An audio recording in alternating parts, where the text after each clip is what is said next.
Corona संकट और lockdown को लेकर के प्रधानमंत्री नरेंद्र मोदी की अध्यक्षता में अहम बैठक हुई। इस बैठक में गृह मंत्री अमित शाह, रेल मंत्री पीयूष गोयल, वित्त मंत्री निर्मला सीतारमण, सीडीएस जनरल विपिन रावत समेत कई अधिकारी मौजूद रहे। बताया जा रहा है कि इस दौरान तमाम चीजों की समीक्षा की गई। लॉकडाउन की वजह से देश के अलग अलग हिस्सों में फंसे हुए लाखों मजदूरों को घर लाने का काम शुरू हो गया है। तेलंगाना के लिंगमपल्ली में फंसे मजदूरों को लाने के लिए एक स्पेशल ट्रेन चलाई गई, जो कि आज रात को झारखंड पहुंचेगी। स्वास्थ्य मंत्रालय की ओर से 3 मई के बाद जिलों को अलग अलग हिसाब से बांटने का काम किया गया है। देश में अभी भी जिले रेड, ग्रीन और ऑरेंज जोन में बंटे हुए हैं, लेकिन अब की बार इसके पैमाने को बदला गया है। 3 मई के बाद की लिस्ट के लिए 130 जिले रेड जोन, 284 ऑरेंज जोन और 319 जिले ग्रीन जोन में शामिल किए गए।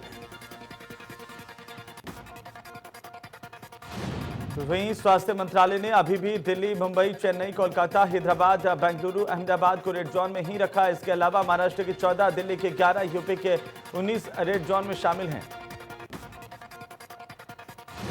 देश में कोरोना मरीजों का आंकड़ा 35,000 से ज्यादा पहुंच गया है। स्वास्थ्य विभाग के मुताबिक देश भर में कोरोना की 35,043 संक्रमित मरीज हैं। स्वास्थ्य विभाग के मुताबिक देश में कोरोना से अब तक 1,147 मरीजों की मौत हो चुकी है, जबकि 9,059 मरीज ठीक हो चुके हैं। महाराष्ट्र में कोरोना वायरस के मरीजों की संख्या 10,000 को पार कर गई है। राज्य में पिछले 24 घंटे में 583 नए केस सामने आ चुके हैं, जबकि 27 लोगों की मौत हुई। महाराष्ट्र के नांदेड़ के श्री हुजूर साहिब गुरुद्वारे से पंजाब लाए गए श्रद्धालुओं में 148 कोरोना पॉजिटिव पाए गए हैं। पहली बार है कि जब एक दिन के अंदर 100 से ज्यादा पॉजिटिव केसेस सामने आए हैं। हरियाणा सरकार ने फरीदाबाद के बाद अब गुरुग्राम बॉर्डर को सील करने का फैसला किया है। सिर्फ उन लोगों को आने जाने की अनुमति होगी जिनके पास गृह मंत्रालय की ओर से जारी किए गए पास हैं। अपर प्रमुख सचिव गृह ने प्रेस कॉन्फ्रेंस करते हुए बताया कि लॉकडाउन का लोग पालन करें और ऐसा न करने वालों को लॉकडाउन का सख्ती से पालन करवाया जाएगा। रेड जोन में किसी भी तरह की छूट नहीं बरती जाएगी। अपर प्रमुख सचिव गृह ने बताया कि यूपी सरकार ने बाहर पढ़ रहे छात्रों को उनके घरों तक पहुंचाया। सभी छात्रों का मेडिकल परीक्षण किया गया और सभी छात्रों को 14 दिन के होम क्वारंटाइन के निर्देश दिए गए। आगरा में दिन ब दिन हालात खराब होते जा रहे हैं। आज सुबह कोरोना के 17 नए मामले सामने आए और आगरा में मरीजों की संख्या अब 496 तक पहुंच चुकी है। उधर आगरा में कोरोना से 15 लोगों की मौत हो चुकी है, जबकि 103 लोग ठीक हुए हैं। जिले में हॉटस्पॉट की संख्या बढ़कर 39 हो गई है।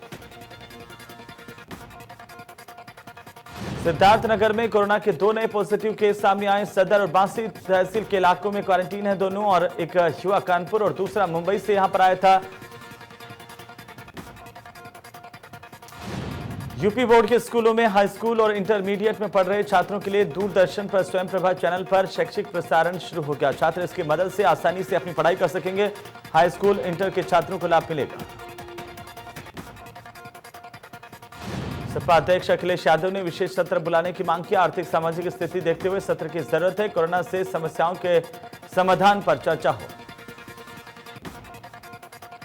अखिलेश यादव ने कहा कि जनता को अधिकारियों के भरोसे नहीं छोड़ सकते। नौकरशाही पर निर्भरता ठीक नहीं है। अस्पतालों में अन्य बीमारियों का इलाज नहीं। तो वहीं दुनिया भर में कोरोना वायरस से मरने वालों की संख्या कम से कम 2,32,817 तक पहुंच चुकी है। सबसे ज्यादा मौत अमेरिका में हुई है। अमेरिका में जारी कोरोना का कोहराम, पिछले 24 घंटे में 2000 से ज्यादा लोगों की मौत हुई है। अमेरिका में कोरोना की वजह से अब तक 63,763 लोगों की मौत हो चुकी है। अमेरिका के राष्ट्रपति डोनाल्ड ट्रंप कोरोना को लेकर के एक बार फिर से चीन और डब्ल्यूएचओ पर निशाना साधते हुए दिखाई दिए। उन्होंने कहा कि डब्ल्यूएचओ को शर्म आनी चाहिए, क्योंकि वो चीन के लिए एक पब्लिक रिलेशन एजेंसी की तरह से काम कर रहा है। रूस के प्रधानमंत्री मिखाइल मिशस्टुतीन ने कहा कि उन्होंने कोरोना वायरस उन्हें हुआ था और सरकार ने उन्हें सेल्फ आइसोलेशन में जाने के लिए कहा। रूस के प्रधानमंत्री का मामला देश में इस बीमारी का सबसे हाई प्रोफाइल केस है। काशीपुर के एक गांव में दर्जनों ग्रामीणों को काम करने के लिए उत्तर प्रदेश जाना महंगा पड़ गया। काम के बाद घर लौटे ग्रामीणों का पुलिस ने मेडिकल परीक्षण किया। इसके बाद पुलिस ने पूरे गांव को सील करते हुए होम क्वारंटाइन कर दिया है। उधर बांदा में बाहरी प्रदेश और जिलों से आने वालों की अब जांच करवाई गई तो उन जांचों में 4 लोग कोरोना वायरस के पेशेंट बताए गए हैं, जिसकी जानकारी मिलते ही जनपद के आला अधिकारियों के हाथ पैर फूल गए और पूरे जनपद में चौकसी बढ़ा दी गई है।